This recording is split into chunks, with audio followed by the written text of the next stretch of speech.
nggih. Dadi kesunatane nikah iku nek iso iku ora entuk keluarga. Tapi nak wong liya gak prospek nggih monggo nak terpaksa untuk misanan. Nak terpaksa. Ya terpaksa itu misalnya kayak zaman Nabi itu mah nggak ada pilihan Sayyidah Fatimah itu harus nikah sama Sayyidina Ali. Tapi itu ramisanan pas, misanan ponaan. Kadang ada orang yang bantah, lah Fatimah kok untuk Ali. Sayyidah Fatimah itu binti Muhammad binti Rasulullah bin Abdullah bin Abdul Muthalib. Berarti Fatimah dia abah Rasulullah, dia abah Abdullah, dia abah Abdul Muthalib. Ali itu Ali bin Abu Thalib bin Abdul Muthalib. Jadi Fatimah itu tidak misanan, ponaan misanan. Sayyidina Ali misanan itu dengan Rasulullah bukan dengan Fatimah, paham ya? Lho nggih to, Ali bin Abi Thalib. Muhammad bin Abdullah. Sayyid Abdullah itu kakaknya Abu Thalib. Berarti yang misanan Sayyidina Ali dengan Nabi apa Sayyidina Ali dengan Fatimah? Dengan Nabi, paham ya? Berarti dapat Fatimah itu untuk ponaan apa? Misan. Kadang wong salah kaprah nyongkone Fatimah iku mboten. Nane nek iso niku rabi iku untuk wong ado. Nek iso nak payu maksudnya iki kan bakas. Ya nek ra payu wis piye meneh wis. Setahu saya keluarga fanatik rabi keluarga itu kalau pondok besar ya sido kiri. Tapi itu saja untuk minduan. Ya untuk minduan ming telu, yang misanan cer ya jarang, hampir gak ada. Padahal fanatik dapat keluarga, tapi ya ming telu, ming papat gitu. Ya karena percaya orang luar itu kan ya tidak meyakinkan juga kan. Soalnya terus untuk wong ra jelas kan ya repot juga. Disebut apa faja'alahu nasabau wasiro. Jadi eling-eling ya. Nasab itu. Nah terus kalau orang zina itu nasab itu hilang, walinya hakim. Jadi banyak pertanyaan di masyarakat, misalnya ada orang hamil di luar nikah, nggih hamil di luar nikah. Itu terus dengan kesadaran dua sejoli iki terus diminta dinikahkan kiai. Anak produk gelap ini tidak bisa dinasabkan ke bapaknya, nggih. Karena agama itu hanya ngakui nasab kalau akadnya sahih, kalau akadnya sahih. Sehingga ini nanti kalau lahir anak perempuan, walinya itu tetap tidak bapaknya, paham nggih? Meskipun jelas-jelas bapaknya yang bersetubuh, walinya itu hakim. Karena agama hanya ngakui nasab yang dari bapak lewat akad sahih. Makanya sering kejadian di masyarakat itu, wis hamil lagi kawin. Itu kalau mesti pesen, sampean tobatnya diterima Allah karena sudah kawin. Itu harus didukung, harus didukung. Bagaimanapun dengan menikah kan menghilangkan zina kan, kalau dia tetap berhubungan, kalau tidak nikah kan malah zina. Ya ono kiai sing wong wis ora bener kok dinikahno, itu salah besar. Harus malah cepat dinikahkan supaya hubungannya halal. Tapi nanti anaknya ini nanti enggak boleh jadi diwaleni napa? Bapak. Saya itu pernah menikahkan orang yang kasusnya seperti itu. Ya saya bilang di naibnya, ya sudah istilahnya walinya bapaknya tapi walinya tetap naib, itu tidak bisa. Karena nasab yang diakui syariat itu yang biakdin apa? Sahih, yang lewat akad apa? Sahih. Jadi nanti kalau seperti itu misalnya anaknya putri, paham ya? Oleh ngandang bapak, macam bapaknya secara genetik, secara gen, tapi secara syar'an nanti kalau nikah walinya apa? Hakim. Nah, makanya itu kudu ngerti. Nah, lagi-lagi adopsi anak itu mengacaukan itu semua.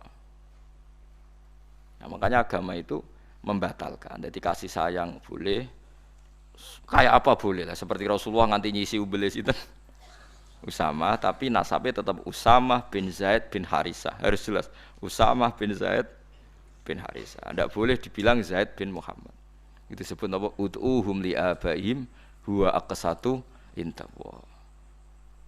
Paham gitu? Terus kula suwun supaya sampean terlatih lah ambek teorinya ulama. Ulama itu tidak hanya ngomong sosial. Saiki wong awam ku ana omongan sosial, ana melarat pe anak sugih. Saiki ana uripe dipek anak wong sugih, tukokno mobil, tukokno sepeda motor. Selalu yang dibahas itu sistem-sistem sosial. Saiki kepenak uripe penak dipek wong sugih. Agama itu tidak mikir itu tok. Agama itu mikir nanti kelanjutannya nasab itu kayak apa. Nanti kalau kawin sama mahramnya. Terus yang ketiga ini yang perlu sampean ketahui. Ini yang paling ngeri.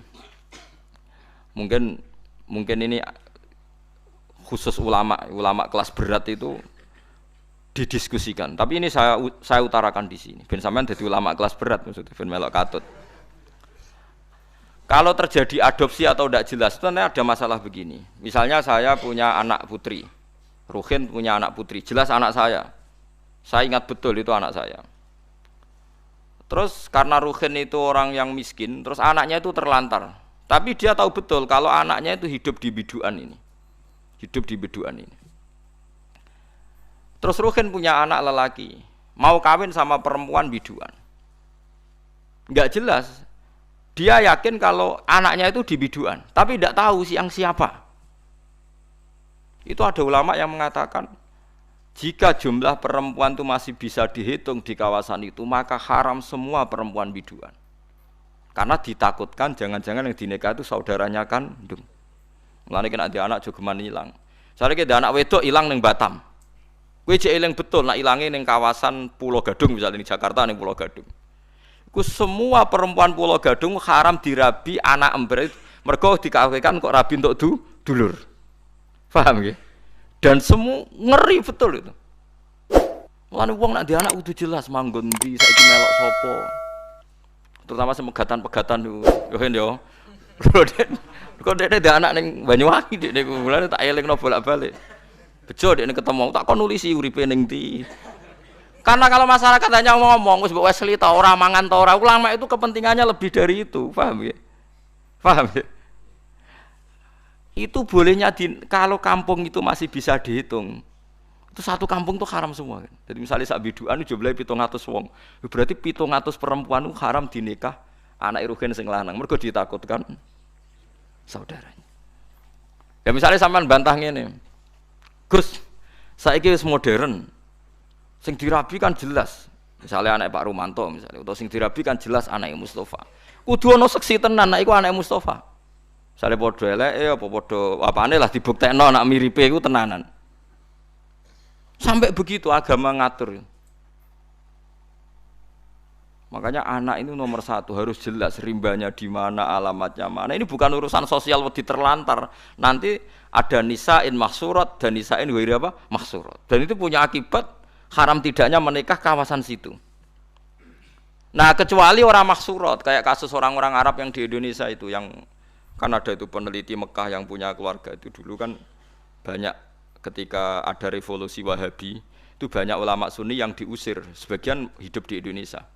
Kayak keluarga Syekh Umar bin Jabbar banyak yang hidup di Indonesia. Dia yakin bahwa anaknya di Indonesia karena dia sempat nikah orang Indonesia, punya anak di Indonesia, bawang Banyumas, bawang Kudus. Dekne mamang. Lah berita di Arab pokoknya dekne yakin nak anakku ono sing Indonesia wedok. Terus anak lanang dia mau nikah orang Indonesia. Lah iku oleh asal ukurannya Indonesia, tapi nak disebut kayaknya di kawasan Banyumas, pas itu isunya di Banyumas. Ya satu Banyumas enggak boleh semua. Tapi tidak sampai satu Indonesia gitu. Paham ya? Masa Indonesia ya repot toh kan. Tapi tentu sekarang itu orang sudah modern ya. Artinya modern itu misalnya sing dirabi kok pesek cilik, gak mungkin nama anak bapak ngene kan ya, nanti ya tetap ada lah. Tapi secara umum akibatnya sampai begitu. Jadi saya cerita akibatnya itu sampai begitu. Nah, yang memperkeruh keadaan lagi-lagi tadi anak angkat. Kalau anak angkat gak diketahui itu sama dengan anak hilang kan. Lho nggih to kan terus apalagi di Nyuwun Sewu ya, sekarang dikamuflase pakai masuk C1-nya misalnya, paham ya, masuk kartu apa? Keluarga, BIN-nya sudah tercatat. BIN bapak yang apa? Baru. Malah. Makanya sampean kalau bilang, ini ada C1-nya Gus, bukti kalau anaknya ini. Siapa yang menjamin kalau dia ada bohong? Gitu nggih. Yang menjamin siapa kalau C1 ini enggak palsu? Pokoknya kan gereleng misalnya Ruhin dia anak wedok, tipe anak angkat wong Jakarta, wong Pulau Gadung ini misalnya. Ya yes, pokoknya anak Ruhin sing lanang iku angger pacaran wong Pulau Gadung apa rabi, Ruhin kudu muni ra oleh. Aja ning kono iku ana dulurem kandung, mbok tipe anak sapa? Bapak ya lali. Lah bapak piye mbek anakku lali? Lah itulah masalahnya bapak. Wis pokoke sing penting. Nah, makanya paling tidak Ruhin bilang, makanya jangan rabi sana, nanti ada masalah baru. Karena bapak sudah penuh masalah. Nah, itu tetap harus kamu rabi sing pokoknya rawang Pulau Gadung. Maksudnya ngambilnya jangan Jakartanya, yang kawasan itu. Sampai sebegitunya ulama Bakas itu ada di kitab Al-Asbah wa Nadhair itu. Nisa'in mahsurat dan nisa'in ghairi mahsurat. Ada perempuan mahram hidup di satu kampung. Kalau kampung itu bisa diidentifikasi berapa jumlahnya, itu satu kampung menjadi haram semua. Jadi misalnya saya dengar isu di kampung situ ada ponakane jenengan, Gus anak ono kakake jenengan, anake kakake jenengan. Tapi aku ora roh persisian ponakanku sing ndi. Pokoknya kakakku yakin misalnya uripe anake ning kono, itu satu kampung enggak boleh saya nikah karena berarti kan nikah ponakan, nikah napa? Ponakan. Ditakutkan mendapat ponakan. Sampai segitunya. Mulane kula suwun nek anak wedok sing jelas. Ya kan ya ditulis manggone ning ndi terus aja men diwaseli tok raine ra roh. Mergo kula di pengalaman kula ora kiai. Kowe ora roh rasane dadi kiai, nek kula ora roh rasane dadi kiai. Ning dunia kiai pancen unik. Saya itu punya santri bawean. Nikah karena ndak mapan itu ya macam-macam lah karena ndak mapan tuh bapaknya kerja di Malaysia, ibunya dititipno kiai ini mondok dadi candalem.